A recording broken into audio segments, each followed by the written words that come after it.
വിദേശ മദ്യം മൂപ്പർ മേടിച്ച് ബ്ലാക്കിന് വിൽക്കൽ തുടങ്ങി. ബ്ലാക്കിന് വിൽക്കുമ്പോൾ മൂപ്പർ ഏറ്റവും വലിയ പ്രശ്നം എന്ന് വെച്ചാൽ ഈ സാധനത്തിൻ്റെ പേര് മറന്നു പോകും. അപ്പോൾ ആരെങ്കിലും വിളിച്ചിട്ട് ശിവദാസ സാധനം ഉണ്ടോ എന്ന് ചോദിച്ചാൽ ആ ഉണ്ട്. എന്നാടാ ഉള്ളത്? അത് എടാ നമ്മുടെ ലാലേട്ടൻ്റെ സിനിമയല്ലേ ദേവാസുരത്തിന് വില്ലനെ അഭിനയിച്ച ആളെ പേരില്ലേ എന്നൊരു പേര് നെപ്പോളി. ആ നെപ്പോളി ഉണ്ടടാ എന്ന് പറയും. പിന്നെ വീണ്ടും ഒരാൾ വിളിക്കുന്നത് എടാ ശിവദാസ സാധനം ഉണ്ടോ? ആ സാധനം ഉണ്ട്. എന്നാ ഉള്ളത്? എടാ നമ്മുടെ മറ്റേ ഇതില്ലേ ഓണം വിഷു മറ്റേ ക്രിസ്മസ് മറ്റേ ടൺ ടൺ ടൺ ടൺ ടൺ ടൺ ടൺ ടൺ അതിന് ഇംഗ്ലീഷ് എന്നാ പറയാ? ആ സെലിബ്രേഷൻ മുണ്ടടാ എന്ന് പറയും.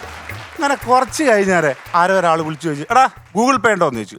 അപ്പോൾ മൂപ്പർ പറഞ്ഞില്ല എന്ന് പറഞ്ഞു.